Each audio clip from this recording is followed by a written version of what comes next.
Good afternoon, Ospreys. You're watching Nest News live from the Student Union. I'm Austin Thielen, and coming up on today's show, UNF ICE officers, the Master Plan coverage, upcoming Red Zone events, and new UNF Wi-Fi. So stay tuned and enjoy the show.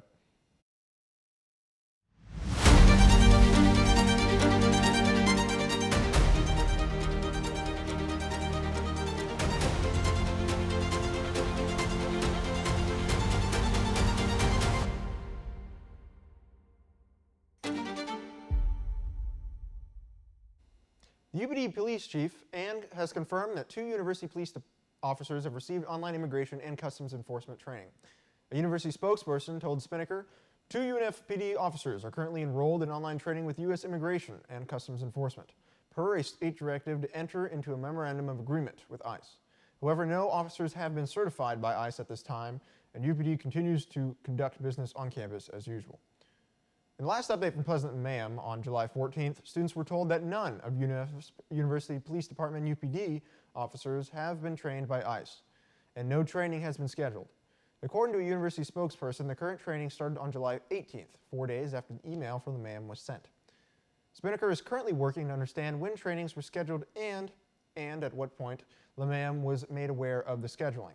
Spinnaker TV has asked students how they feel about this upcoming development. Dude, I'm so unaware of everything that's going on with ICE, but I just know my parents are yelling at the TV 24/7 like, why are these people this? Why is this? So I'm like the least informed person, so I'm probably the worst to ask about this, not gonna lie. I mean, I don't really have a big, because all police officers are doing it, but I don't know. I don't really have a take in it, so an opinion, but I don't know. It's something different. It's something nice, I guess, but. I feel like our campus is very diverse in terms of people that live here and are studying from abroad.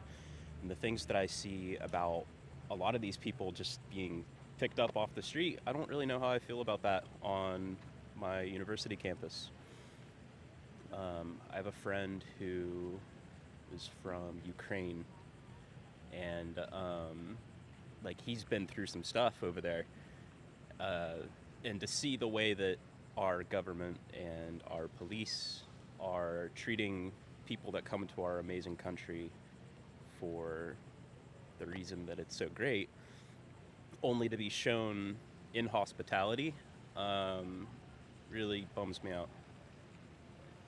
Right. I think it's great that UNF has opportunities to go further in your career that way, even if I may not necessarily agree with ICE, but I think it's great that you can do what you want through UNF. UNF has released its master plan, beginning with the vision for construction on campus for the next coming decade. This plan includes the demolition of Osprey Hall and Osprey Village, and also the construction of a new apartment-style residences next to the flats, as well as a Greek housing village and a presidential residence. Bob Boyle, Assistant Vice President of Housing and Residence Life, told Spinnaker that the plan is still flexible and no final decisions have been made yet.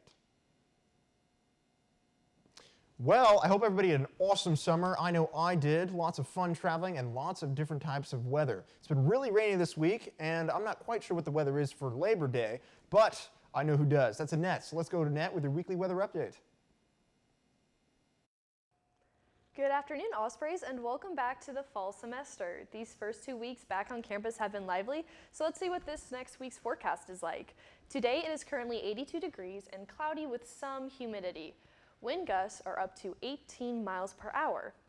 Looking into the weekend, tomorrow we will have some thunderstorms in the early morning with continued rain throughout the day. Sunday is also expected to be rainy and overcast.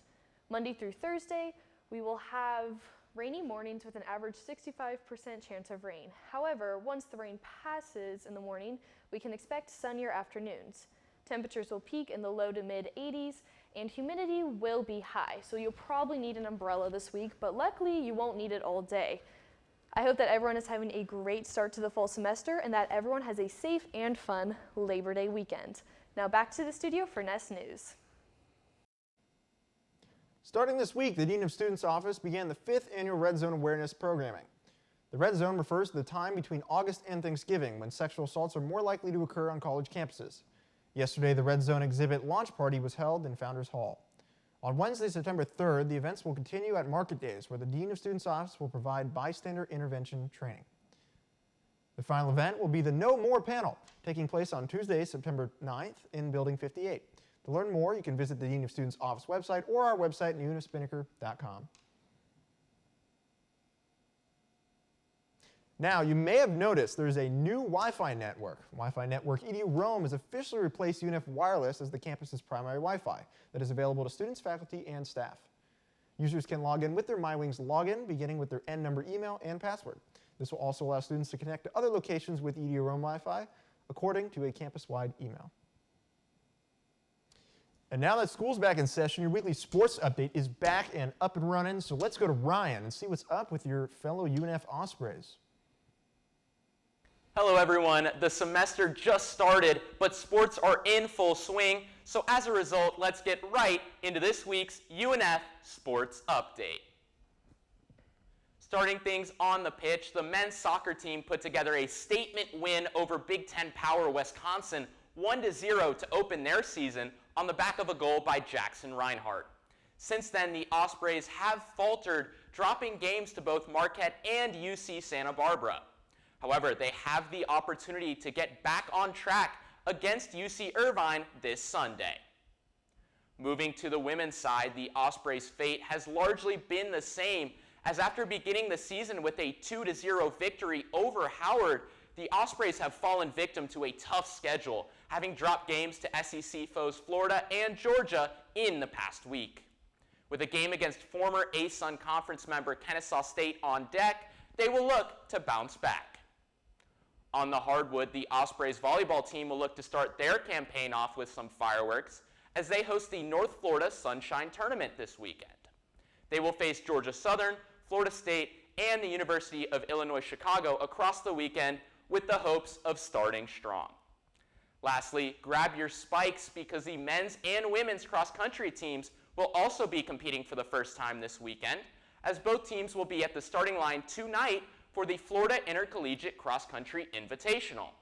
With both teams placing second in the ASUN just a year ago, expectations are high on the course. That's all I have for you today. See you next time. And that's just about all we have for you today, Ospreys. Remember, consider donating to Sport College Media at UNF through the link in the description below. And of course, for all things Spinnaker, check out our website, unfspinnaker.com. Also, make sure to follow us on our Instagram at UNF Spinnaker and check out the rest of our YouTube for more content. And as always, thank you so much for watching. I'm Austin Thielen, and we'll see you next week on Spinnaker's Nest News. Have a great Labor Day weekend. Swoop!